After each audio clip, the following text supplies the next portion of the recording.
উমরের যুক্তি কি? উমর বলেন, আল্লাহর কিতাব আমাদের সামনে আছে, সুন্নতে রাসূল আমাদের সামনে আছে, কোনো কিছু নতুন করে লিখতে হবে না। আল্লাহ রাসূল যদি নতুন কিছু লিখেন, আর যদি এটা ব্যাখ্যা সাপেক্ষ হয়, রাসূল যদি দুনিয়া থেকে বিদায় হয়ে যান, উম্মত আরো বিভক্ত হয়ে যাবে। এই জন্য নতুন কিছু লেখানোর দরকার নাই, বিতর্ক সৃষ্টি করার দরকার নাই। ওমরের রায়টা কি পরিমাণ গুরুত্ব ছিল! নবীজি সাল্লাল্লাহু আলাইহি ওয়াসাল্লামের সাহাবীদের মধ্য থেকে হযরত ওমর এই পরিমাণ গুরুত্বপূর্ণ এক ব্যক্তিত্ব। ওমরের সিদ্ধান্তগুলো এত গুরুত্বপূর্ণ সিদ্ধান্ত। আল্লাহ রাসূল সাল্লাল্লাহু আলাইহি ওয়াসাল্লামের স্ত্রী আম্মা জান আয়েশার বিরুদ্ধে যখন জিনার অপবাদ রটানো হলো, আল্লাহর রাসূল আয়েশাকে বাবার বাড়িতে পাঠিয়ে দিলেন। নবীজি সাল্লাল্লাহু আলাইহি ওয়াসাল্লাম সাহাবায়ে কেরামদেরকে নিয়ে পরামর্শে বসলেন।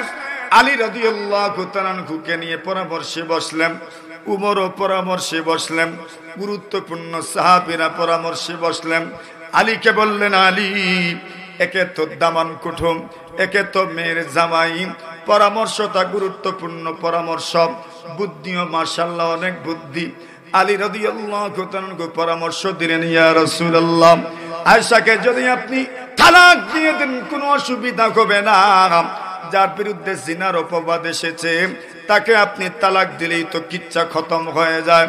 আল্লাহর রাসূল সাল্লাল্লাহু আলাইহি ওয়াসাল্লাম উমরকে বললেন, উমর, তুমি একটু পরামর্শ দাও। ওমর রাদিয়াল্লাহু তাআলা বললেন, ইয়া রাসূলুল্লাহ, আমি যদি পরামর্শ দিতে যাই, আপনাকে আগে প্রশ্ন করতে চাই, আপনি যে আয়েশাকে বিয়ে করলেন, আয়েশা এবং আপনার বিয়ের মধ্যখানে উকিল কে ছিলেন? উকিল বিয়া করলে কিতা লাগে? যে কোনো সমস্যা মানুষে খারে মাথায়, জুড়ে উকিল রে মাথায়। এখন হযরত রাসূল আকরাম সাল্লাল্লাহু আলাইহি ওয়াসাল্লাম কে প্রশ্ন করলেন, ইয়া রাসূলুল্লাহ, আয়েশাকে যে আপনি বিয়ে করলেন, উকিল ছিলেন কে? রাসূলুল্লাহ বলেন, আয়েশা আর আমার বিয়ের মধ্যখানে উকিল তো স্বয়ং আল্লাহ। আর জোরে, উকিল স্বয়ং কেমনে? রাসূলুল্লাহ বলেন, একদিন জিবরিল আমিন আলাইহিস সালাতু ওয়াস সালাম রেশমের কাপড় দিয়ে পেঁচিয়ে একজন মেয়ের ফটো, চেহারা, সুরত, আকৃতি আমার সামনে নিয়ে আসলেন আর বললেন, দেখেন তো পছন্দ হয় কিনা। রাসূল বলেন, মাশাআল্লাহ, অনেক পছন্দনীয়। আল্লাহর রাসূলকে জিবরিল বললেন, এই মেয়ের সাথে আল্লাহ আপনার বিয়ে সাব্যস্ত করেছে। তো উকিলকে? হযরত ওমর বললেন, তো ঘটনা যদি ঘটে তো উকিল না মাথাইয়া কিতা কই বাপ নেই। সুবহানাল্লাহ। তো আল্লাহ প্রথমে আল্লাহরে জিজ্ঞাসা, আল্লাহর সিদ্ধান্ত ছাড়া আপনি কোন সিদ্ধান্ত নেওয়া আপনার জন্য উচিত হবে না। রাসূল বলেন, ওমর, তুমি তোমার ছোট্ট একটি কথার মাধ্যমে আমার মাথার সব প্রেসার আর পেরেশানি তুমি দূর করে দিয়েছো। ঐতিহ্যবাহী দ্বীনি সংগঠন হুব্বে রাসূল সাল্লাল্লাহু আলাইহি ওয়াসাল্লাম ইসলামী যুব সংঘের উদ্যোগে পেকুপাড়া জামে মসজিদের 11তম বার্ষিক তাফসিরুল কুরআন মাহফিলের সম্মানিত সভাপতি মুআজ্জাজ মুকাররম হযরত উলামায়ে কেরাম। সংগঠনের নাম অত্যন্ত ব্যতিক্রমী এক নাম, হুব্বে রাসূল সাল্লাল্লাহু আলাইহি ওয়াসাল্লাম। হুব শব্দের অর্থ হচ্ছে মহব্বত, রাসূল শব্দের অর্থ তো আমাদের সকলেরই জানা। এর অর্থ হচ্ছে রাসূলুল্লাহ সাল্লাল্লাহু আলাইহি ওয়াসাল্লামের মহব্বত। এই সংগঠনে রাসূল আকরাম সাল্লাল্লাহু আলাইহি ওয়াসাল্লামের মহব্বতের তালিম শিক্ষার এক প্ল্যাটফর্ম। আমি আপনাদের সামনে মুহাম্মদুর রাসূলুল্লাহ সাল্লাল্লাহু আলাইহি ওয়াসাল্লামের নাম সম্বলিত এক আয়াতে কারীমা তিলাওয়াত করেছি, যেই আয়াত সূরাতুল ফাতহের শেষ আয়াত। আল্লাহ তাআলা এই আয়াতের মধ্যে মুহাম্মদ শব্দের সাথে রাসূলুল্লাহ শব্দ যুক্ত করেছেন। মুহাম্মাদুর রাসূলুল্লাহ। আর কোন নবী রাসূলকে আল্লাহ তাআলা এইভাবে রাসূলুল্লাহ বলেন নাই, একসাথে নামের সাথে যুক্ত করে। একমাত্র মুহাম্মাদুর রাসূলুল্লাহ ওনার নামের সাথে যুক্ত হয়ে রাসূলুল্লাহ শব্দ এসেছে। আমি মহানবী সাল্লাল্লাহু আলাইহি ওয়াসাল্লামের জীবন আদর্শের তার 63 বৎসর জীবনের শেষ 14 দিনের শেষ মাত্র 14 দিনের কিছু গুরুত্বপূর্ণ কথা আপনাদের সামনে উপস্থাপন করতে চাই। জনাবে রাসূলুল্লাহ সাল্লাল্লাহু আলাইহি ওয়াসাল্লামের ইন্তেকাল, প্রয়াণ, এই দুনিয়া থেকে বিদায় হওয়ার তারিখ ছিল রবিউল আউয়াল মাসের 12 তারিখ 11 নম্বর হিজরি, আর বর্তমানে চলছে 1446 হিজরি। কত? 46। এর মানে আজকের থেকে 1435 বছর আগে মুহাম্মাদুর রাসূলুল্লাহ সাল্লাল্লাহু আলাইহি ওয়াসাল্লাম এই দুনিয়া থেকে বিদায় হয়েছে। যে রমজান মাস আমরা অতিবাহিত করলাম, রাসূলুল্লাহর জীবনেও রমজান এসেছিল। 10ম হিজরির রমজান মাসে, রমজান মাস আরবি হিসাব মতো 9 নম্বর মাস। কত নম্বর?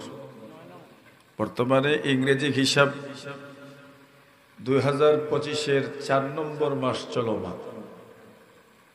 আর রাসূলুল্লাহ সাল্লাল্লাহু আলাইহি ওয়াসাল্লাম ইন্তেকাল করেছেন আরবি মাসের 3 নম্বর মাসে। কত? 3। প্রথম মাস মুহররম মাস, 2 নম্বর মাস সফর মাস, 3 নম্বর মাস রবিউল আউয়াল মাস। রাসূলুল্লাহ রবিউল আউয়াল মাসে ইন্তেকাল করেছেন। 4 নম্বর মাস রবিউল সানি, 5 নম্বর মাস জুমাদাল উলা, 6 নম্বর জুমাদাল উখরা, 7 নম্বর রজব, 8 নম্বর শাবান, 9 নম্বর বলেন মাসই তো এসে গেছে, 9 নম্বর রমজান মাস, 10 নম্বর শাওয়াল মাস, যেই মাসের 1ম তারিখে ঈদুল ফিতর হয়, 11 নম্বর মাস জুলকাদা মাস, যেটাকে আমরা বাংলাতে জিলকদ লিখি, 12 নম্বর মাস জুলহিজ্জা মাস, এটাকে বাংলাতে জিলহজ মাস লিখি। আল্লাহ তাআলার হিসাব মতো মাস 12টা। কতটা? এই জন্য ইংরেজিতেও 12টা, ইংরেজি ক্যালেন্ডারেও 12টা, বাংলা ক্যালেন্ডারেও 12টা, আরবি ক্যালেন্ডারেও কয়টা? 12টা। আল্লাহর হিসাব এটা কোরআন থেকে। আল্লাহ তাআলা বলেন মাসের গণনা আল্লাহ তাআলার কাছে পৃথিবীর সৃষ্টির থেকে আজ অবধি 12 মাস। এই 12 মাসের শেষ মাস জুলহজ মাস, যেটা এই মাস হজের মাস। 10ম হিজরিতে রাসূলুল্লাহ সাল্লাল্লাহু আলাইহি ওয়াসাল্লাম হজ করেছেন। এই হজকে বলা হয় বিদায়ী হজ। কি হজ? বিদায় হজ।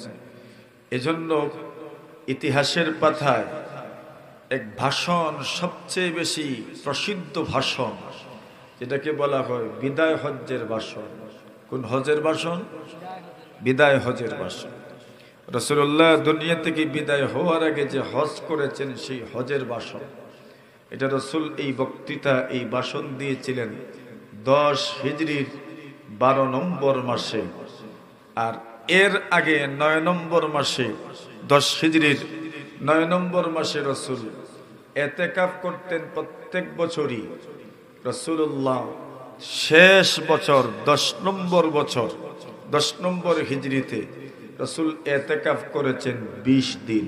কতদিন? 20 দিন। কথাগুলো কেন বলছি পরে বলছি।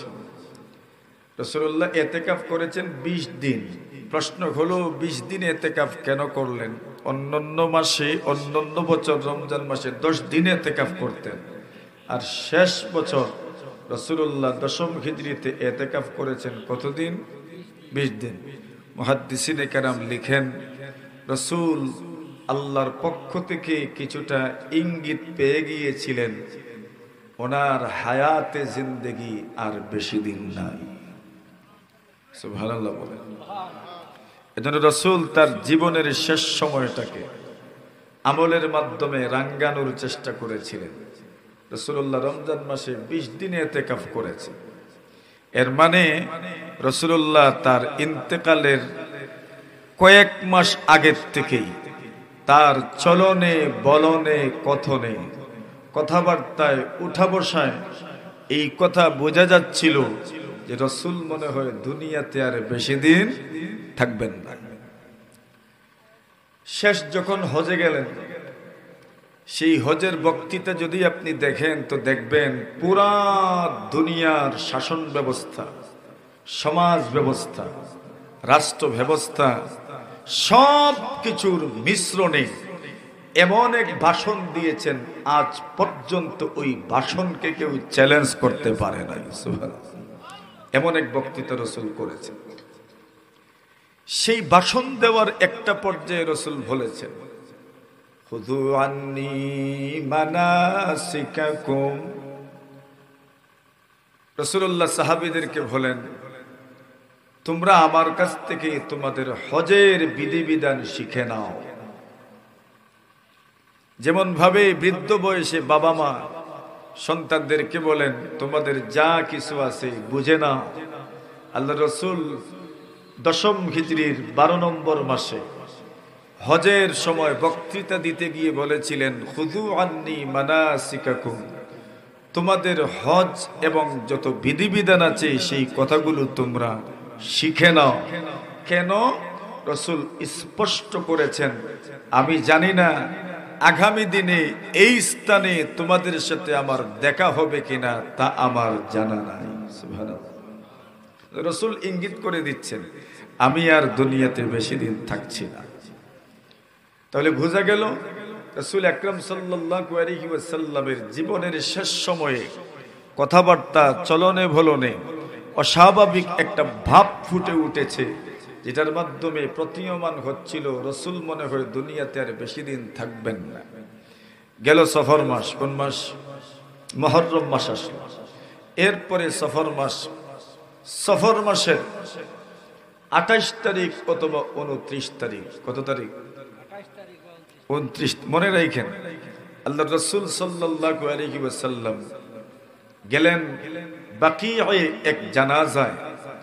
বাকি মানে যেটাকে আমরা জান্নাতুল বাকি বলি। জান্নাতুল বাকি মানে মদিনার কবরস্থানকে জান্নাতুল বাকি বলা হয়। আল্লাহ রাসূল সাল্লাল্লাহু আলাইহি ওয়াসাল্লাম ওই কবরস্থানে এক জানাজায় গেলেন, এবং শুধু জানাজাই নয়, যেন রাসূল তার জীবদ্দশায় তার সাহাবায়ে কেরাম মৃত যারা তাদের সাথে যেন শেষ জিয়ারতে রাসূল গেছেন। সুবহানাল্লাহ। এজন্য মৃত ব্যক্তিদের কবর জিয়ারত মৃত ব্যক্তিদের জন্য অনেক ফায়দামন্দ। আল্লাহ রাসূল যখন কবর জিয়ারতে গেলেন, জানাজায় গেলেন, আসার সময় রাসূল অসুস্থ হয়ে পড়লেন। অসুস্থ ছিলেন পুরা 14 দিন। কতদিন? 14 দিন। কি পরিমাণ অসুস্থতা! আল্লাহ রাসূল সাল্লাল্লাহু আলাইহি ওয়াসাল্লামের শরীরে এই পরিমাণ জ্বর। আমাদের দেশে মানুষ জ্বর বেশি বোঝানোর জন্য বলে, খই দিলে খিতা ফুটবো, দান দিলে খই ফুটবো। এই পরিমাণ জ্বর ছিল রাসূল সাল্লাল্লাহু আলাইহি ওয়াসাল্লামের শরীরে। আল্লাহর রাসূল মাথায় পট্টি বাঁধলেন। কি বাঁধলেন? এজন্য ডাক্তারির ভাষায় নয়, বরং জ্বর উঠলে মাথায় ভিজা তেনা দিয়ে পট্টি বাঁধাও রাসূলুল্লাহর সুন্নত। কি? রাসূলুল্লাহর সুন্নত। রাসূলুল্লাহ পট্টি বাঁধলেন। অসুস্থতা কমে বাড়ে। শেষ সপ্তাহে আল্লাহ রাসূল সাল্লাল্লাহু আলাইহি ওয়াসাল্লাম ওনার স্ত্রীদেরকে সম্বোধন করে বললেন, আইনা আনা গাদান, আগামীকাল আমি কার ঘরে থাকবো? আগামীকাল আমি কার ঘরে থাকবো? রাসূলুল্লাহ সাল্লাল্লাহু আলাইহি ওয়াসাল্লামের স্ত্রীদের মধ্য থেকে আম্মা জানা আয়েশা সবচেয়ে বেশি প্রিয় ছিলেন। মানুষ অসুস্থতার সময় সবচেয়ে প্রিয় মানুষের সান্নিধ্য পেতে চায়। এই জন্য হাবিব বলেন, মান আদা মারিদা, দুনিয়ার কোন মানুষ যদি কোনো অসুস্থ মানুষকে দেখার জন্য যায়, লাম ইয়াজাল ফি খুরফাতিল জান্নাহ, যতক্ষণ পর্যন্ত অসুস্থ মানুষের পাশে থাকবে ততক্ষণ পর্যন্ত যেন জান্নাতের ফল আহরণ করে। অসুস্থ মানুষকে দেখতে যাওয়ার প্রতি রাসূল উদ্বুদ্ধ করেছে। আল্লাহর হাবিব বলেন, কোন অসুস্থ মানুষের পাশে যখন যাবেন, নবীজি সাল্লাল্লাহু আলাইহি ওয়াসাল্লামের আমল ছিল অসুস্থ ব্যক্তির মাথায় হাত দিতেন আর হাত দিয়ে বলতেন, লা বা'সা তাহুরুন ইনশাআল্লাহ। রাসূল মানুষকে হিম্মত দিতেন। রাসূলুল্লাহ সাল্লাল্লাহু আলাইহি ওয়াসাল্লাম মানুষকে সাহস দিতেন আর বলতেন, লা বা'সা, চিন্তা করো না, টেনশন করো না, তাহুরুন ইনশাআল্লাহ, সুস্থ হওয়ার নাম এই কথা ক্লিয়ার করতেন না, কিন্তু বলতেন তাহুরুন ইনশাআল্লাহ। তোমার রোগ যদি কমেও না, কিন্তু রোগের মাধ্যমে আল্লাহ জীবনের সব গুনাহ মাফ করে দিবেন, আল্লাহ পবিত্র করে দিবেন। এইভাবে সান্ত্বনা দিতেন রাসূল সাল্লাল্লাহু আলাইহি। তো অসুস্থ মানুষ দেখতে যাওয়া এটা নবীজির সুন্নত। আর অসুস্থ মানুষকে দেখতে গেলে এখনো আমাদের সমাজে যারা অসুস্থ মানুষকে দেখার জন্য যাওয়ার পরেই ওই অসুস্থ ব্যক্তি ওনার প্রিয়জনের কথা বলেন, তোমার অমুক আসন্নি তোমার বাপ কিতা কররা, তোমার বাপরে কইও আমার একবার তা দেখতা মাথন্নি না নাইলে কেন। অসুস্থ মানুষ যখন হয় তখন সবচেয়ে প্রিয় মানুষের সান্নিধ্য পেতে চায়। আল্লাহর হাবিব সাল্লাল্লাহু আলাইহি ওয়াসাল্লামের স্ত্রীদের মধ্য থেকে সবচেয়ে প্রিয় ছিলেন আম্মা জান আয়েশা সিদ্দিকা রাদিয়াল্লাহু তাআলা আনহা। আজওয়াজে মুতাহারাত নবীজি সাল্লাল্লাহু আলাইহি ওয়াসাল্লামের প্রশ্নের জবাবে বলেন, ইয়া রাসূলুল্লাহ, ইয়া হাবিবাল্লাহ, আগামী কাল আপনি কার ঘরে থাকবেন? এই প্রশ্নের উত্তর জানার দরকার নাই, আমরা বুঝে নিতে পেরেছি আপনি কি বোঝাতে চাচ্ছেন।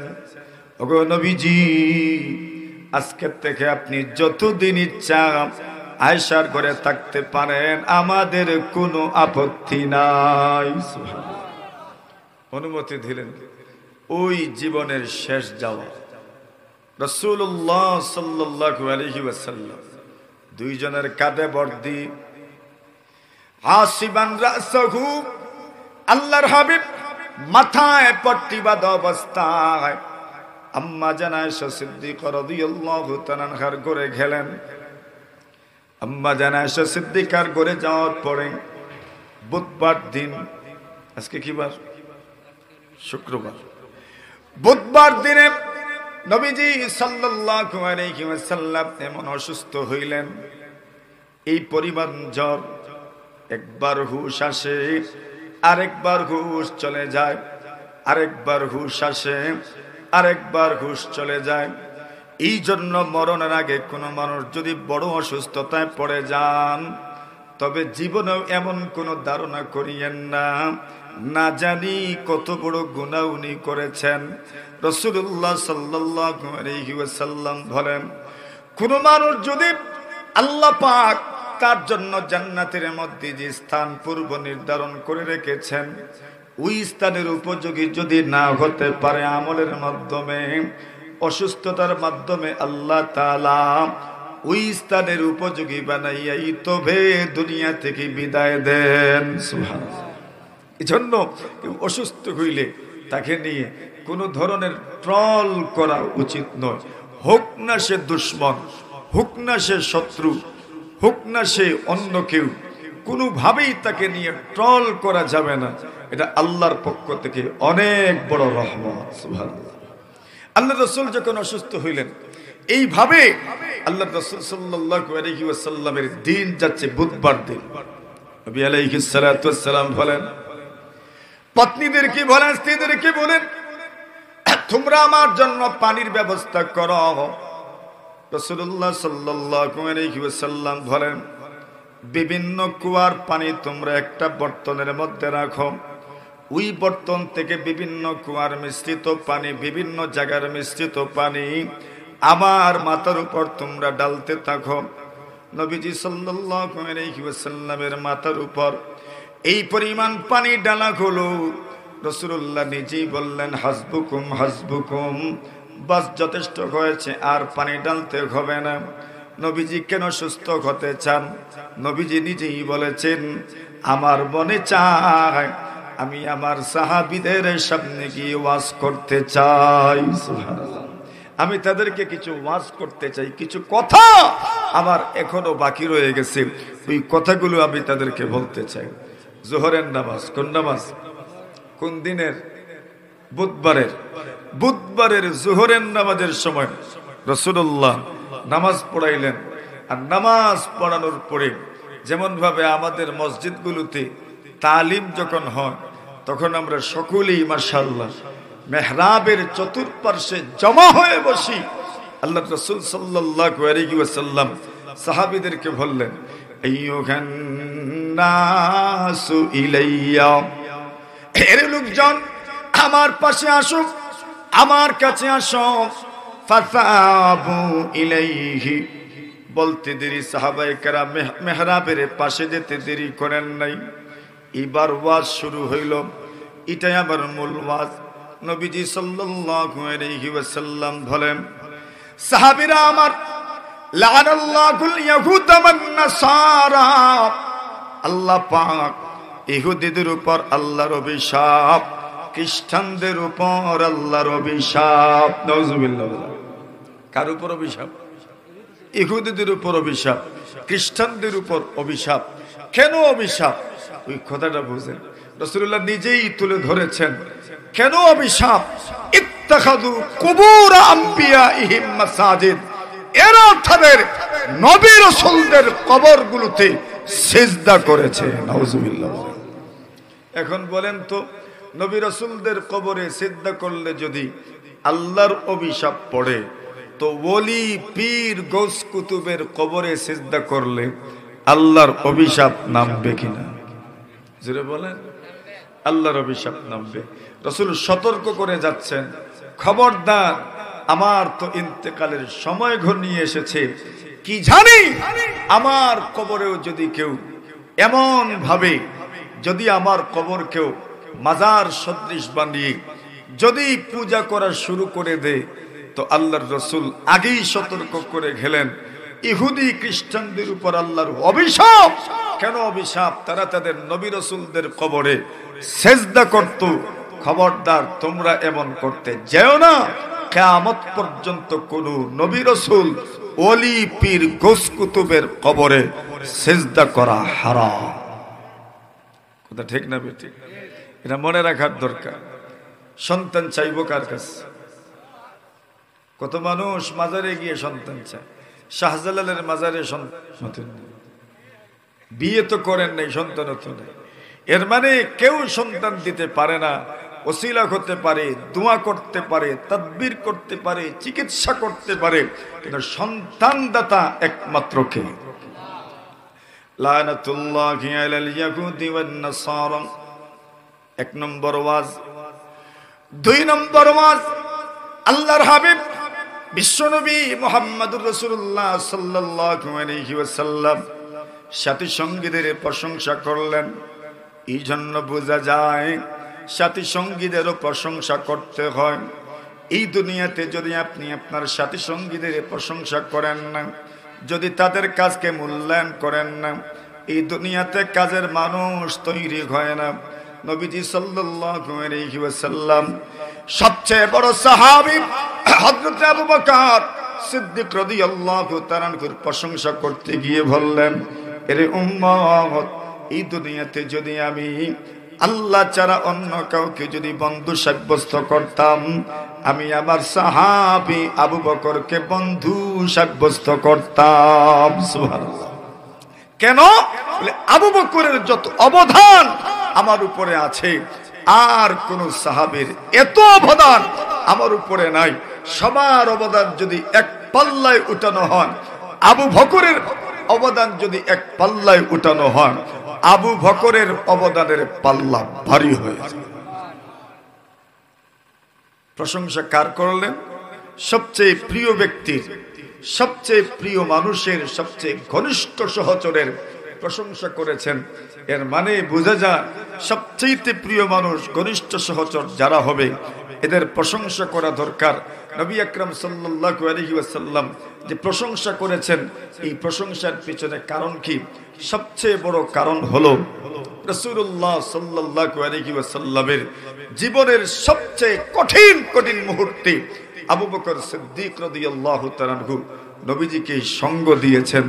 গারে সওরেও আবু বকর সিদ্দিক রাদিয়াল্লাহু তাআলা আনহু বদর প্রান্তে যেই দিন মাত্র 313 জন সাহাবায়ে কেরামদেরকে নিয়ে রাসূলুল্লাহ যুদ্ধের ময়দানে অবস্থান করছেন।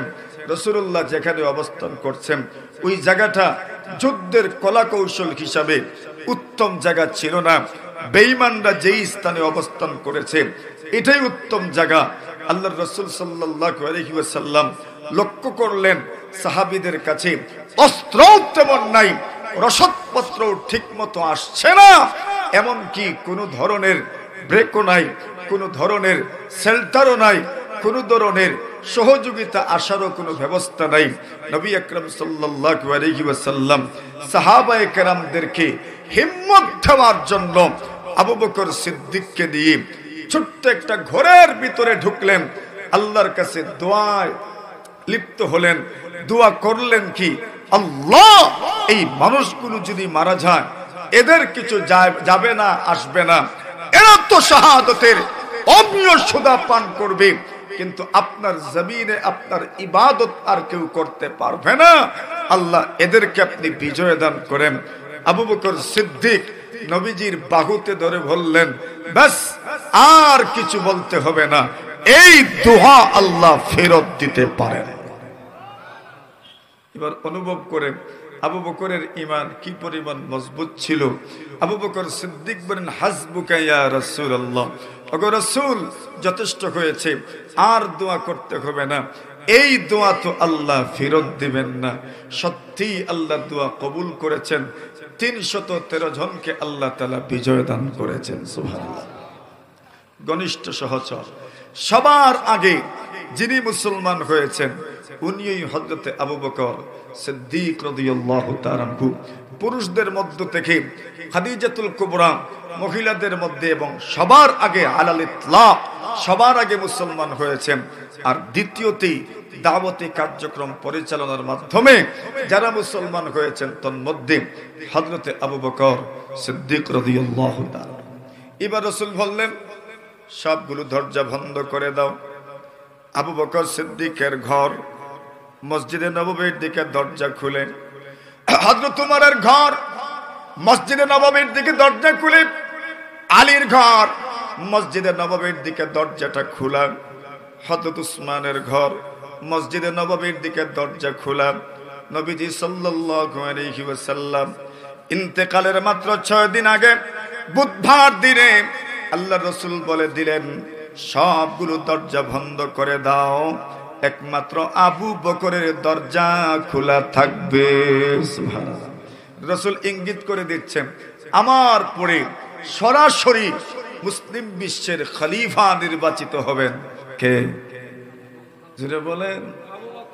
ও যে আপনারা সব বলে গেলেন না, ইসলামী রাষ্ট্র ব্যবস্থা খেলাফত নির্ভর, আল্লাহর রাসূলের পরে সর্বপ্রথম যিনি খলিফা হবেন উনি কে?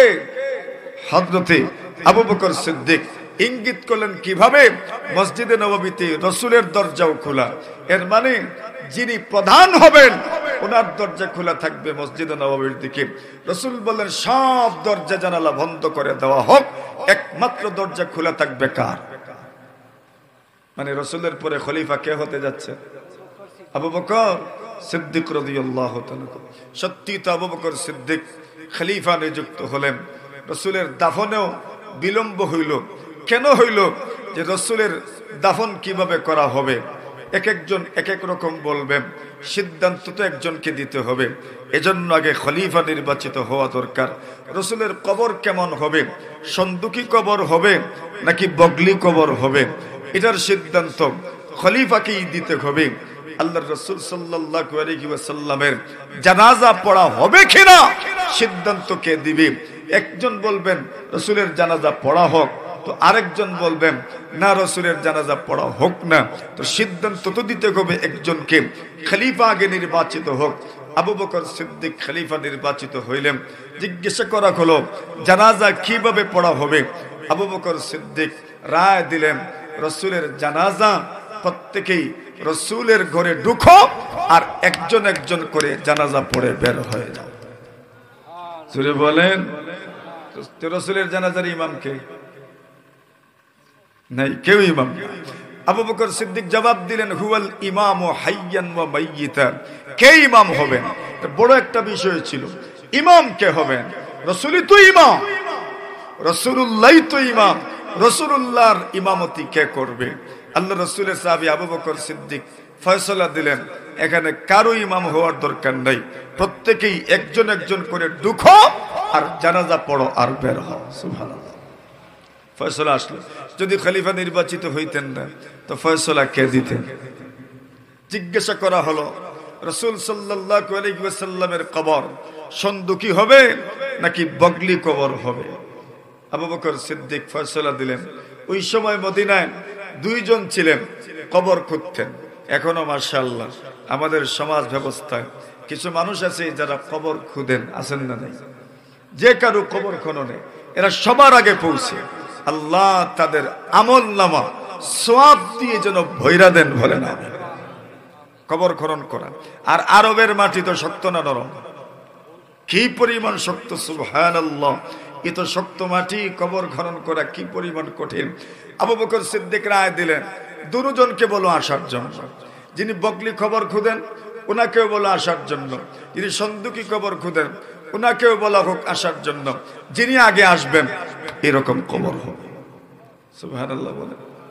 দেখা গেল যিনি বগলি কবর খুঁদেন উনি আগে এসেছেন, ওই বগলি কবর খুঁজে হয়েছে। সুবহানাল্লাহ। ফয়সালা আসলো আবু বকর সিদ্দিকের জবান থেকে। নবীজিকে কোথায় দাফন করা হবে এটা একটা আরো বড় প্রশ্ন ছিল। দাফন করা হবে কোথায়? এখনো তো মাইল লাগি যায়নি না? মনে করুন যদি আপনার বউ যদি আরেক জায়গাত গিয়া মারা যায় বাপর বাড়িত, তো মাসলাই হয় খানো দাফন হইতো। শ্বশুর বাড়ি এরা কন্যার বাপর বাড়িতে কইন হন মাতুন না, আর জামাইয়া কিতা কইন তা নন। মাইল লাগেনি না? না লাগে। তো কবর কোথায় দেওয়া হবে এটা একটা গুরুত্বপূর্ণ বিষয় ছিল। আবু বকর সিদ্দিক খলিফা জবাব দিলেন যেখানে রাসূল মারা গেছেন সেখানেই দাফন। সুবহানাল্লাহ বলেন। এর মানে নবীরা যেখানে দাফন করা হবে সেখানেই তাদের মৃত্যু হয়। হযরত মূসা কালিমুল্লাহ আলাইহিস সালাতু ওয়াস সালাম, আল্লাহর পয়গম্বর, আজরাইল আইসলানি। বাকি ঘটনা তো জানা আছে আপনারা। আবার পরে কি তো হইছিল? শোক কেন হইছে? হযরত মূসা আলাইহিস সালাতু ওয়াস সালামের বক্সিং, হযরত আজরাইলের চোখ, বুখারী শরীফের রিওয়ায়াত। হযরত মূসা কালিমুল্লাহ আলাইহিস সালাতু ওয়াস সালাম এমন ভাবে এক থাপ্পড় দিয়েছেন আজরাইল আলাইহিস সালাতু ওয়াস সালামকে, দৃষ্টি পর্যন্ত চলে গেছে। হযরত আজরাইল আল্লাহর কাছে ফিরে গেলেন, বললেন আল্লাহ এমন এক ব্যক্তির কাছে পাঠিয়েছেন আমাকে, এই আল্লাহর বান্দার মওতের কোনো ইচ্ছাই নাই। ইচ্ছা আছে করে বোঝা যায় না। আরসালতানি ইলা আবদিন লা ইউরিদুল মাউত, এমন একজন মানুষের কাছে আমাকে প্রেরণ করেছেন যার মওতের কোনো ইচ্ছাই নাই। আল্লাহ বলেন আজরাইল উনি কি চায়? বাঁচতে চায়। আল্লাহ এমনই তো মনে হয় বাঁচতে তো চান। আল্লাহ বলেন মূসাকে গিয়ে বলো একটা ষাঁড়ের গায়ে যেন হাত রাখে, বলদের গায়ে হাত রাখে, হাতের নিচে যতগুলো পশম আসবে আল্লাহ পাক প্রতিটি পশমের বিনিময়ে 1 বছর হায়াত বাড়ায় দিবেন। এমন অফার যদি আমরা ভাই লিতাম, কিতা মনে করুন? মুসা কালিমুল্লাহ আলাইহিস সালাতু সালাম আল্লাহকে জিজ্ঞাসা করেন, আল্লাহ সুম্মা মাজা, বুঝলাম অগণিত হায়াত বাড়ানো হবে, এরপরে কি? আল্লাহ জবাব দিলেন সুম্মাল মউত, মরতে হবে। মুসা নবী বলেন, তো আর দেরি করতে চাই না, এখনই আমার জান কবজ করে নেন। তবে একটা আবদার করেছিল, আল্লাহ আমাকে মসজিদে আকসার নিকটবর্তী করে দিও। সুবহানাল্লাহ, জোরে বলেন। মসজিদে আকসার নিকটবর্তী করে দিও বলছেন, কমপক্ষে দূরেও যদি রাখো 1 ইটার চাইতে বেশি দূরে রাখিও না। সুবহানাল্লাহ, এতটুকু কাছাকাছি নিয়ে যাও। রামিয়াতাম বিহাজার, একটা ঢিল মারলে যত দূর যাবে বস এত দূর, এর চাইতে দূরে রাখেন না। কেন? মসজিদে আকসার বরকতময় স্থানে আমি দাফন হতে চাই। ওই মসজিদে আকসার পাশেই মুসা নবী শায়িত। সব নবী রাসূলদের, বেশিরভাগ নবী রাসূলদের কবর মসজিদে আকসার আশপাশ। সুবহানাল্লাহ ওয়া বিহামদিহি। মুসলমান যদি ঘুমন্ত থাকে, এটা সব বিধর্মীদের, ইহুদি খ্রিস্টানদের হাতে চলে যাবে। আসুন সামনে যাই। হযরত রাসূল করিম সাল্লাল্লাহু আলাইহি ওয়াসাল্লামের সাহাবী আবু বকর সিদ্দিক খলিফা নির্বাচিত হলেন। এখানে রাসূল বুধবার দিনে যোহরের নামাজের পরে আল্লাহর রাসূল আনসার সাহাবীদের প্রশংসা করলেন। রাসূল বললেন, সব পুরুষ যদি এক রাস্তায় চলে, আমি রাসূল আনসার সাহাবায়ে কেরাম, মদিনার আনসারীরা যেই রাস্তা দিয়ে চলবে, আমি রাসূল সেই রাস্তা দিয়ে চলবো। সুবহানাল্লাহ। কেন প্রশংসা করেছেন?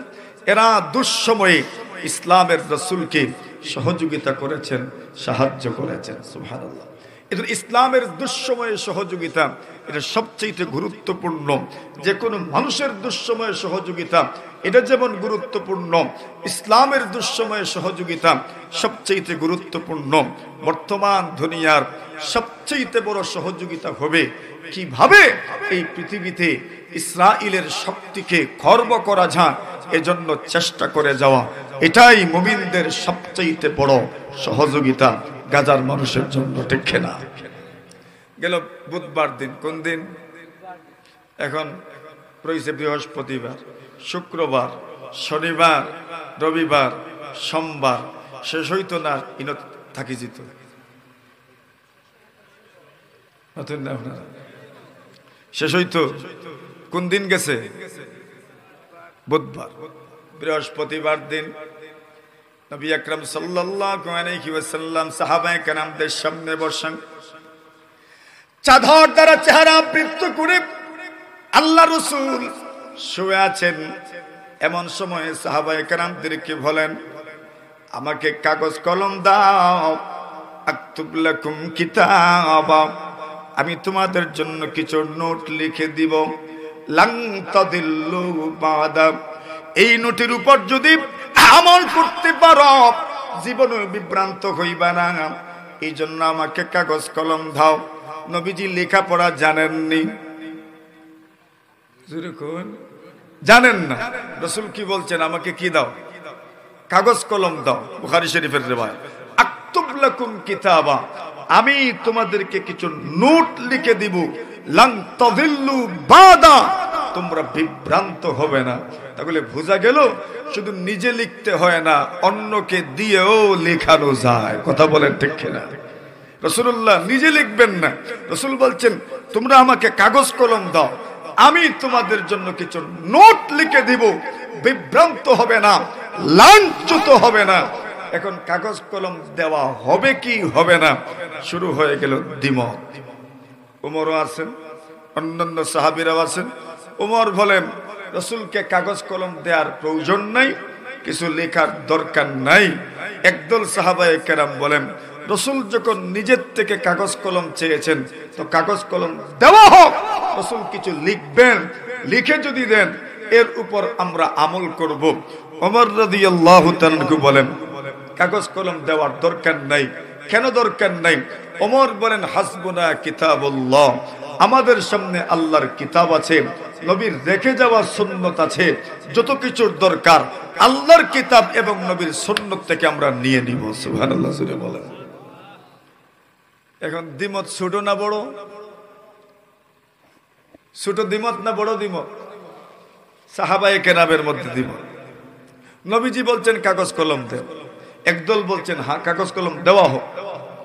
ওমর এবং কিছু সাহাবায়ে কেরাম বলছেন কাগজ কলম দেওয়ার দরকার নেই। ওমরের যুক্তি কি? ওমর বলেন আল্লাহর কিতাব আমাদের সামনে আছে, সুন্নতে রাসূল আমাদের সামনে আছে, কোনো কিছু নতুন করে লিখতে হবে না। আল্লাহ রাসূল যদি নতুন কিছু লিখেন আর যদি এটা ব্যাখ্যা সাপেক্ষ হয়, রাসূল যদি দুনিয়া থেকে বিদায় হয়ে যান, উম্মত আরো বিভক্ত হয়ে যাবে। এই জন্য নতুন কিছু লেখানোর দরকার নাই, বিতর্ক সৃষ্টি করার দরকার নাই। ওমরের রায়টা কি পরিমাণ গুরুত্ব ছিল! নবীজি সাল্লাল্লাহু আলাইহি ওয়াসাল্লামের সাহাবীদের মধ্য থেকে হযরত ওমর এই পরিমাণ গুরুত্বপূর্ণ এক ব্যক্তিত্ব। ওমরের সিদ্ধান্তগুলো এত গুরুত্বপূর্ণ সিদ্ধান্ত। আল্লাহ রাসূল সাল্লাল্লাহু আলাইহি ওয়াসাল্লামের স্ত্রী আম্মা জান আয়েশার বিরুদ্ধে যখন জিনার অপবাদ রটানো হলো, আল্লাহর রাসূল আয়েশাকে বাবার বাড়িতে পাঠিয়ে দিলেন। নবীজি সাল্লাল্লাহু আলাইহি ওয়াসাল্লাম সাহাবায়ে কেরামদেরকে নিয়ে পরামর্শে বসলেন। আলী রাদিয়াল্লাহু তাআলা আনহুকে নিয়ে পরামর্শে বসলেন, উমরও পরামর্শে বসলেন, গুরুত্বপূর্ণ সাহাবীরা পরামর্শে বসলেন। আলীকে বললেন, আলী একে তো দামান কুটুম, একে তো মেয়ের জামাই, পরামর্শটা গুরুত্বপূর্ণ পরামর্শ, বুদ্ধিও মাশাআল্লাহ অনেক বুদ্ধি। আলী রাদিয়াল্লাহু তাআলা পরামর্শ দিলেন, ইয়া রাসূলুল্লাহ, আয়েশাকে যদি আপনি তালাক দিয়ে দেন কোনো অসুবিধা হবে না। যার বিরুদ্ধে জিনার অপবাদ এসেছে তাকে আপনি তালাক দিলেই তো কিচ্ছা খতম হয়ে যায়। আল্লাহর রাসূল সাল্লাল্লাহু আলাইহি ওয়াসাল্লাম উমরকে বললেন, উমর তুমি একটু পরামর্শ দাও। ওমর রাদিয়াল্লাহু তাআলা বললেন, ইয়া রাসূলুল্লাহ, আমি যদি পরামর্শ দিতে যাই আপনাকে আগে প্রশ্ন করতে চাই, আপনি যে আয়েশাকে বিয়ে করলেন, আয়েশা এবং আপনার বিয়ের মধ্যখানে উকিল কে ছিলেন? সুবহানাল্লাহ। উকিল বিয়া করলে কিতা লাগে? যে কোনো সমস্যাত মানুষে খারে মাথায়, জুড়ে উকিল রে মাথায়। এখন হযরত রাসূল আকরাম সাল্লাল্লাহু আলাইহি ওয়াসাল্লাম কে প্রশ্ন করলেন, ইয়া রাসূলুল্লাহ, আয়েশাকে যে আপনি বিয়ে করলেন উকিল ছিলেন কে? রাসূলুল্লাহ বলেন, আয়েশা আর আমার বিয়ের মধ্যখানে উকিল তো স্বয়ং আল্লাহ। আর জোরে উকিল স্বয়ং কেমনে? রাসূলুল্লাহ বলেন, একদিন জিবরিল আমিন আলাইহিস সালাতু ওয়াস সালাম রেশমের কাপড় দিয়ে পেঁচিয়ে একজন মেয়ের ফটো, চেহারা, সুরত, আকৃতি আমার সামনে নিয়ে আসলেন আর বললেন, দেখেন তো পছন্দ হয় কিনা। রাসূল বলেন, মাশাআল্লাহ, অনেক পছন্দনীয়। আল্লাহর রাসূলকে জিবরিল বললেন, এই মেয়ের সাথে আল্লাহ আপনার বিয়ে সাব্যস্ত করেছেন। তো উকিলকে হযরত ওমর বললেন, তো ঘটনা যদি ঘটে তো উকিল না মাথাইয়া কিতা কইবা আপনি? সুবহানাল্লাহ। তো আল্লাহ প্রথমে আল্লাহরে জিজ্ঞাসা, আল্লাহর সিদ্ধান্ত ছাড়া আপনি কোন সিদ্ধান্ত নেওয়া আপনার জন্য উচিত হবে না। রাসূল বলেন, ওমর তুমি তোমার ছোট্ট একটি কথার মাধ্যমে আমার মাথার সব প্রেসার আর পেরেশানি তুমি দূর করে দিয়েছো। ওমরের সিদ্ধান্ত এত গুরুত্বপূর্ণ সিদ্ধান্ত। নবী আকরাম সাল্লাল্লাহু আলাইহি ওয়াসাল্লামের সাহাবী ওমর, আল্লাহ তাআলা যার সিদ্ধান্তের সাথে প্রায় 21টা সিদ্ধান্তের সাথে আল্লাহ নিজে একমত হয়েছে। হযরত ওমর কোন পক্ষে? কাগজ কলম দিতানি না দিতানা? দিতানা। বাকিরা কাগজ কলম দেওয়ার পক্ষে। হযরত ওমর বলেন, দিও না কাগজ কলম। এখন পক্ষ যখন দুইটা হয়ে যায়, সুরগুল কম হয় না বেশি হয়? সুরগুল শুরু হয়ে গেছে। আল্লাহর রাসূল সাথে সাথেই বললেন, কুমু আন্নি, যাও এখান থেকে, আমার সামনে থেকে চলে যাও। নবীর সামনে ঝগড়া করা কোনোভাবেই উচিত নয়। সবাই এখান থেকে চলে যাও। কাগজও দেওয়া হইল না, কলমও দেওয়া হইল না। এখন আসেন প্রশ্ন উত্তর। দুনিয়ার শিয়ারা এদের দাবি হলো হযরত আলী উনিই রাসূলের পরের খলিফা, রাসূলের পরে খলিফা বেলা ফসল, এটা আরবি এক পরিভাষা। রাসূলের পরে সরাসরি খলিফা হবেন হযরত আলী রাদিয়াল্লাহু তাআলা আনহু। এটা শিয়াদের দাবি। শিয়া মানে শিয়ানে আলী, আলী শিয়া মানে পক্ষ, তো শিয়া মানে আলীর পক্ষের লোক।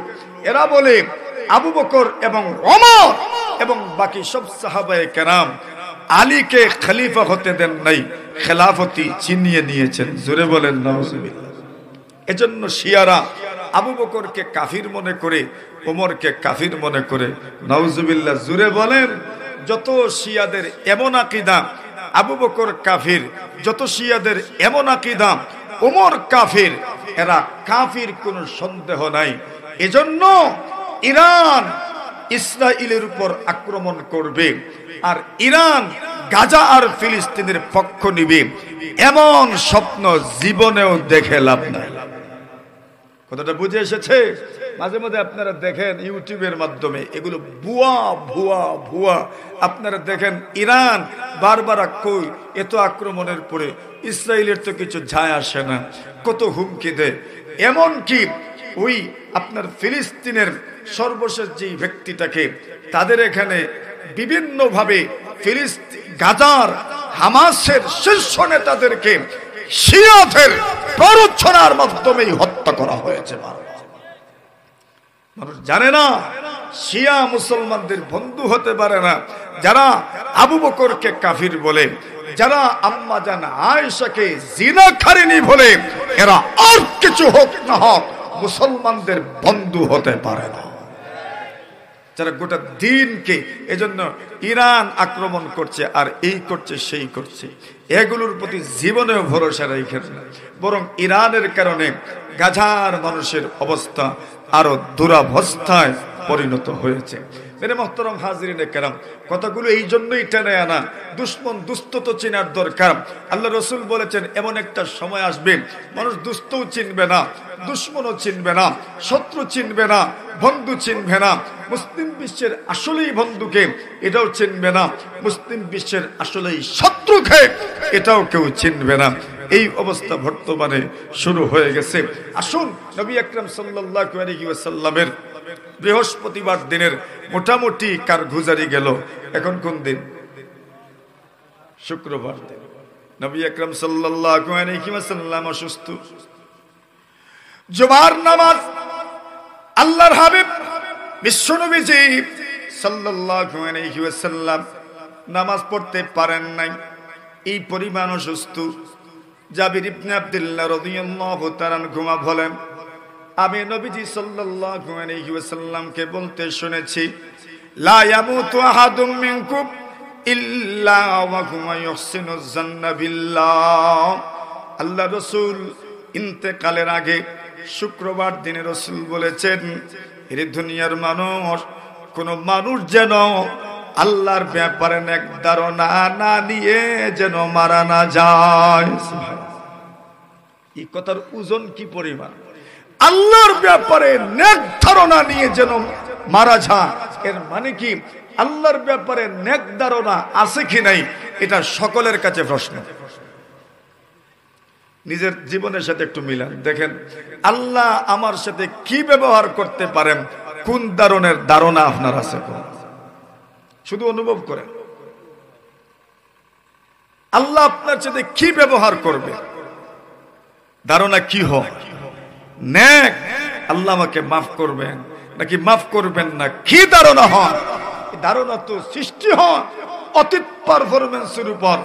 তাহলে অতীত দেখেন, গাঁথেন, দেখবেন আমার কাছে মনে হয় আল্লাহ আমাকে জাহান্নামে দিবেন, আপনার কাছে মনে হতে পারে আল্লাহ আপনাকে জান্নাতে দিবেন, আপনার কাছে মনে হতে পারে আল্লাহ জাহান্নাম আর জান্নাতের মাঝখানে রাখবেন। ধারণা আপনার অতীত বিবেচনায় ধারণা গভীর। রাসূল বলেছেন, নেক ধারণা না নিয়ে মারা যেও না।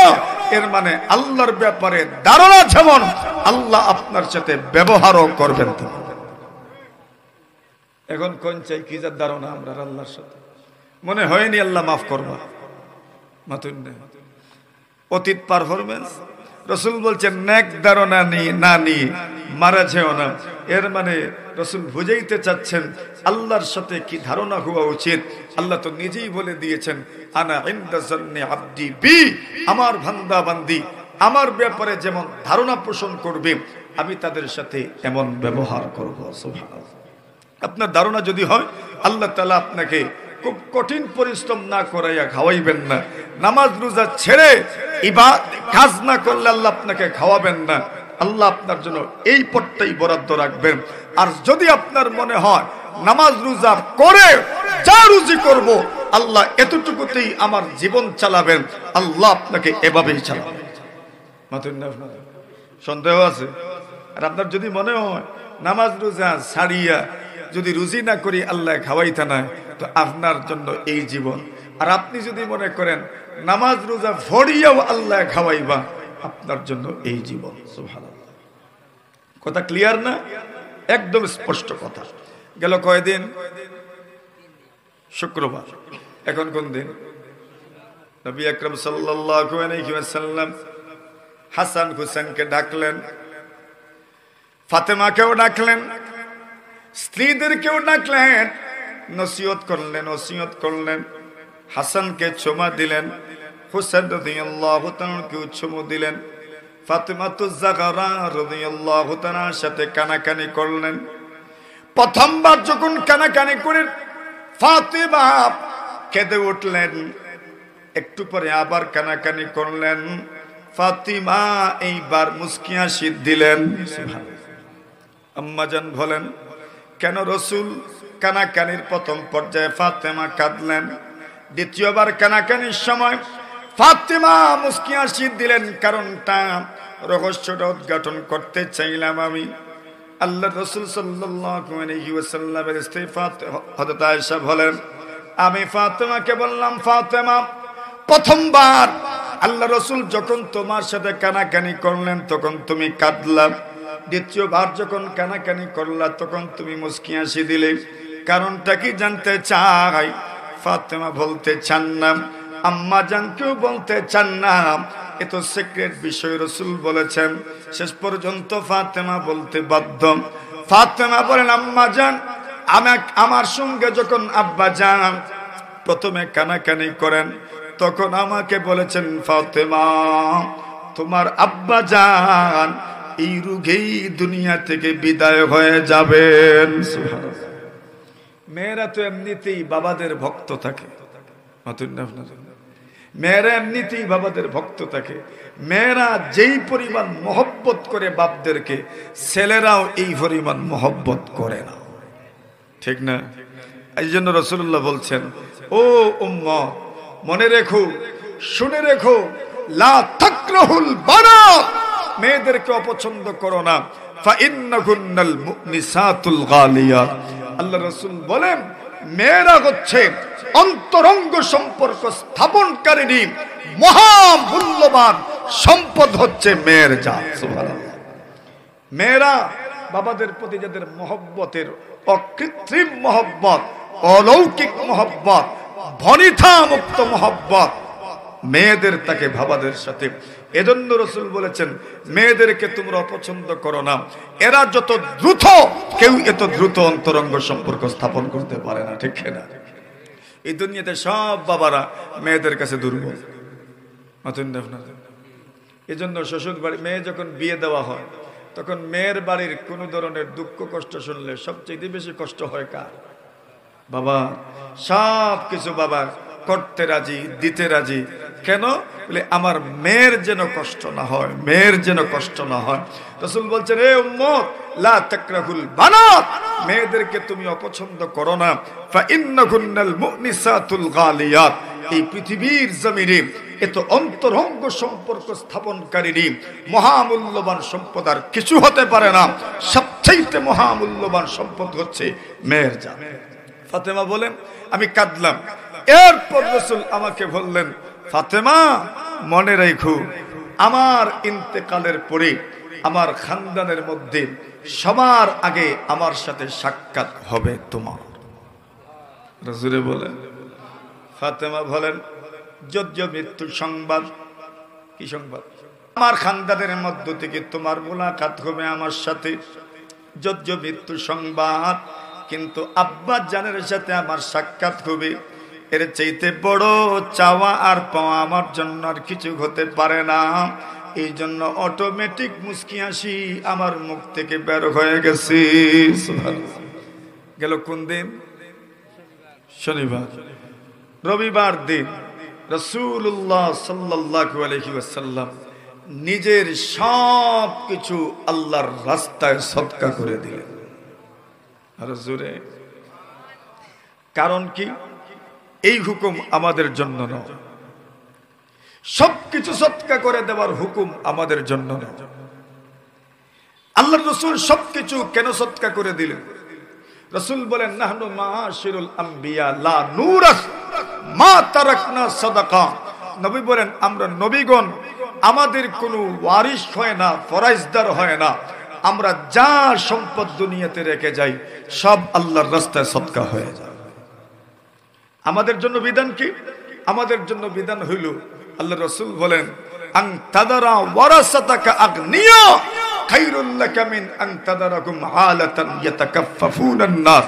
আল্লাহ রাসূল বলছেন, নিজের ভবিষ্যৎ প্রজন্মকে মুঠামুঠি স্বাবলম্বী করে রেখে যাওয়া এটা উত্তম। ওই পরিস্থিতিতে নিজের সন্তানদেরকে রেখে যাওয়ার চাইতে, যে এরা মানুষের কাছে হাত পাতবে এমন পরিস্থিতিতে রেখে যাওয়ার চাইতে এদেরকে মুঠামুঠি স্বাবলম্বী করে রেখে যাওয়া প্রত্যেক মা বাবার জন্য উত্তম। সুবহানাল্লাহ। এজন্য সব দিয়ে দেওয়ার কথা ইসলাম আমাদেরকে বলে নাই। হ্যাঁ, আবু বকরের মতো ঈমান যদি হয় সব দিয়ে দেন। মতন না, কার মতো ঈমান? আর আবু বকরের মতো ঈমান যদি না হয় তো বলছেন কি দিবেন?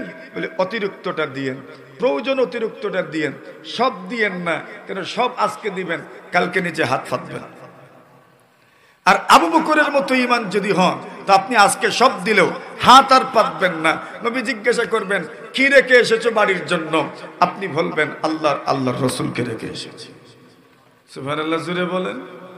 কি রেখে এসেছো বাড়ির জন্য? বলে আল্লাহ এবং তার রাসূল রেখে এসেছে, কিছুই রেখে আসি নাই, সব নিয়ে এসেছি আপনার সামনে।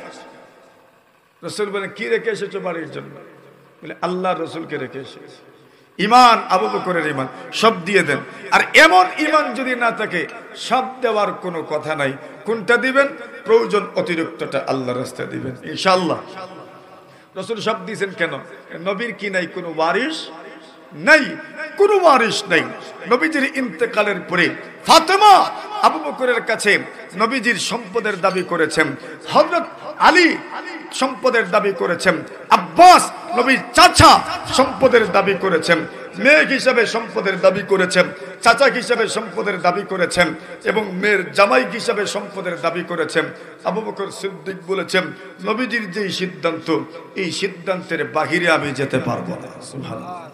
মানে নবীর সম্পদ ওনার ইন্তেকালের পরে সব কি আল্লাহ রাস্তায় সদকা, এখানে ফরাইজ চলে না। এজন্য রাসূল সব সদকা করে গেছে। এখন কোন দিন? রবিবার শেষ। এখন কোন দিন? ফজরের নামাজ থেকে শুরু। রাসূলুল্লাহ সাল্লাল্লাহু আলাইহি ওয়াসাল্লাম আম্মা জানা আয়েশার ঘরে ফজরের জামাত শুরু হয়ে গেছে। আবু বকর সিদ্দিক রাদিয়াল্লাহু তাআলা আনহু ইমাম। সুবহানাল্লাহ। কে ইমাম?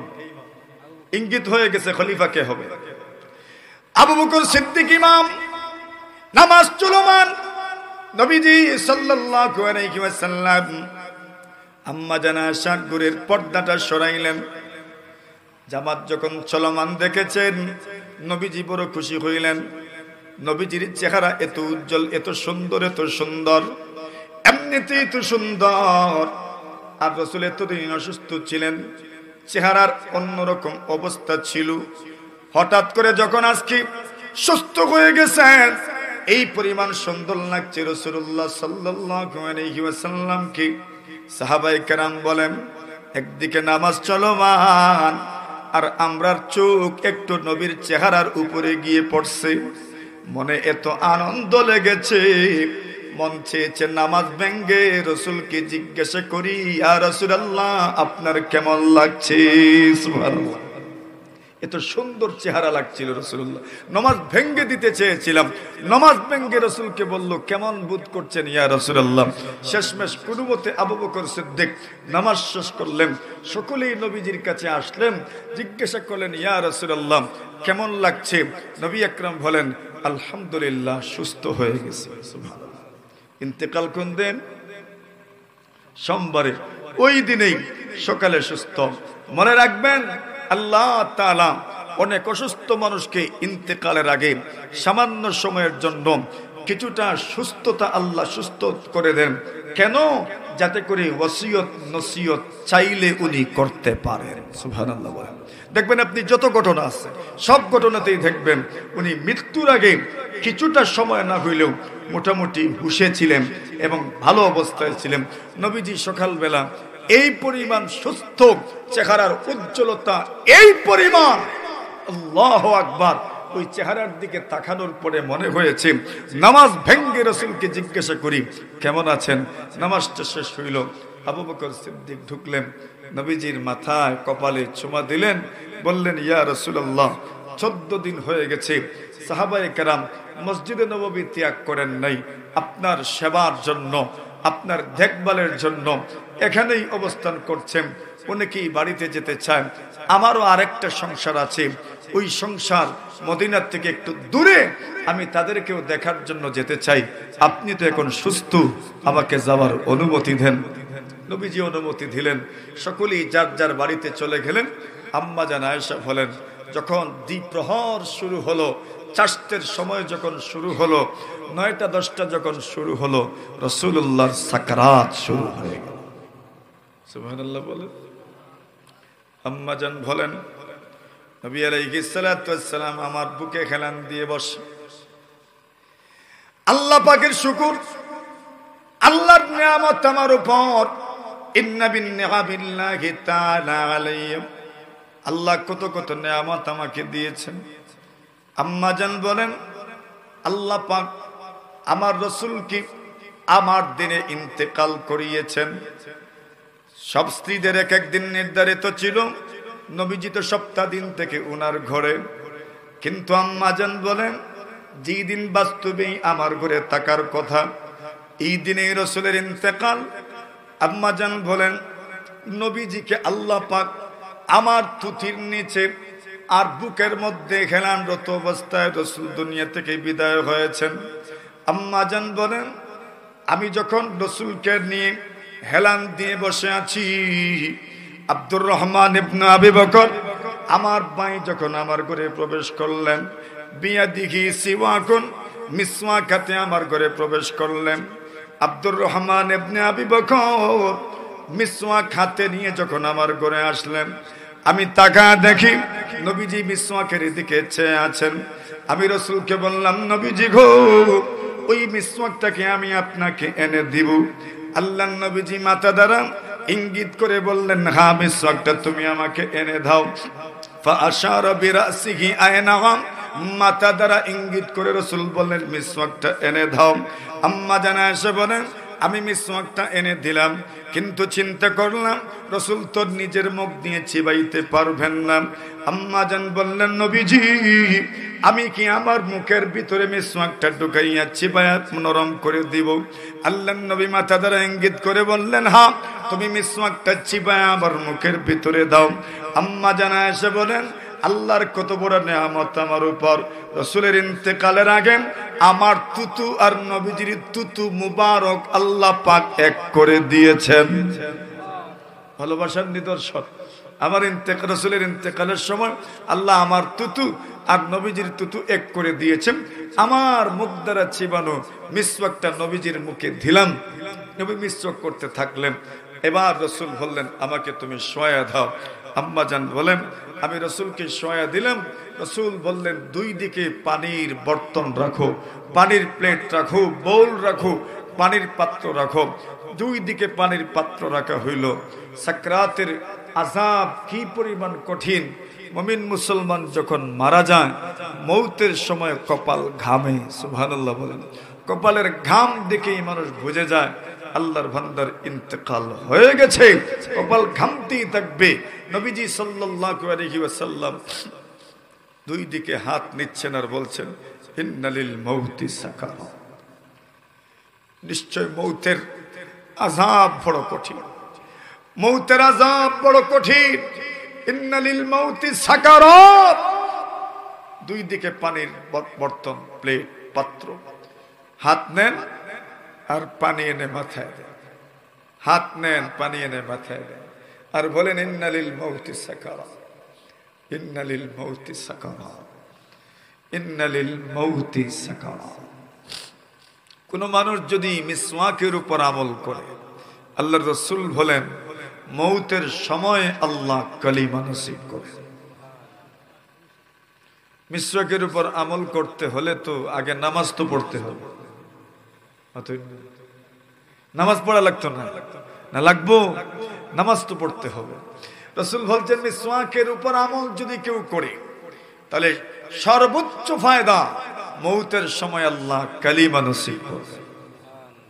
পকেটে রাখলে যদি অন্যান্য কাগজ ভিজে যায় তো বাথরুমেই রাখেন, ব্রাশের যদি জায়গা হয় তো মিসওয়াকের জায়গা হইতো না,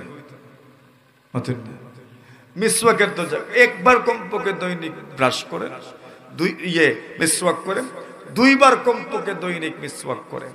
আল্লাহ রাসূল তো বলছেন আমার উম্মতের কষ্ট হবে যদি এটা আমি ধারণা না করতাম, তাহলে প্রত্যেক নামাজের ওয়াক্তে, প্রত্যেক তাহারতের সময়, ওযুর সময় আমি মিসওয়াককে ওয়াজিব করে দিতাম। কি গুরুত্বপূর্ণ আমল, ফায়দা কি? আল্লাহ কালিমা নসিব করে। নবী আলাইহিস সালাম যদি দিকে হাত নেন আর বলেন ইন্নালিল মাউতি সাকারাত, আম্মা জান বলেন তাকায় দেখে নবী যে হাত উপরের দিকে নিয়েছে, হাত উপরের দিকে তুলেছেন আর গুনগুন করে কি যেন পড়ছেন, আমিও শুনতে পাই না, নিজেকে বড় অপরাধী মনে হলো। শেষ সময় নবীর জবান থেকে কোন কথা বের হয়েছে যদি আমি উম্মতকে জানাতে পারি না, এটা বড় অপরাধ হয়ে যাবে আমার। আমি আর একটু মনোযোগ দিলাম, এইবার শুনি রাসূল পড়ছেন মাআল্লাযীনা আনআমাল্লাহু আলাইহিম মিনান নাবিয়্যিন ওয়াস-সিদ্দীকিন ওয়াশ-শুহাদা'i ওয়াস-সালিহিন। নবীজি উপরে হাত নিয়ে বলেন আল্লাহ নবীদের সাথে আমার হাসর করিও, সিদ্দিকদের সাথে হাসর করিও, শহীদদের সাথে হাসর করি, নেককার মানুষের সাথে হাসর করো। আল্লাহুম্মা রাফিকাল আলা, আয় আল্লাহ আপনার সাথে আমাকে মিলায়া দেন। আম্মা জান বলেন ওগুলো পড়ছেন, হঠাৎ করে দেখি হাত নিচের দিকে চলে এসেছে। আম্মা জান বলেন নবুয়তের দীপ্ত সূর্য দুনিয়া থেকে বিদায় হয়ে গেছে। ইন্না লিল্লাহি পড়ে, ইন্না লিল্লাহি ওয়া ইন্না ইলাইহি রাজিউন। সবক কি? চলে যেতে হবে, যেতে হবে। দুনিয়াতে যা ভালো আমল করবেন, যা কাজ করবেন, যা মানুষের সহযোগিতা করবেন, এটাই নামায়ে আমালে উঠে আসবে। কেউ কিছু নিয়ে যাব না দুনিয়া থেকে, সব রেখে যেতে হবে। যত বাহাদুরি, যত বীরত্ব, যত ধন সম্পদ কিছুই থাকবে না, সব পড়ে থাকবে। কেউ কিছু নিয়ে যেতে পারবো মাথুন না, পারবনি। কেউ কিছু নিয়ে যেতে পারবে। রাসূলুল্লাহর মৌতের সময় যদি এমন হয় তো আমাদের মৌতের সময়ও কি পরিমাণ আযাব হবে। সাকরাত সবার আছে, কোন মৌত উত্তম? মানুষ বলে হঠাৎ ফরছে আর মরছে, ও মৌত উত্তম। রাসূল বলছেন হঠাৎ পড়া আর মরা, তওবাও করতে পারলো না, আত্মীয় স্বজনের কাছ থেকে মাফিও নিতে পারলো না, এই মৌত উত্তম হতে পারে না।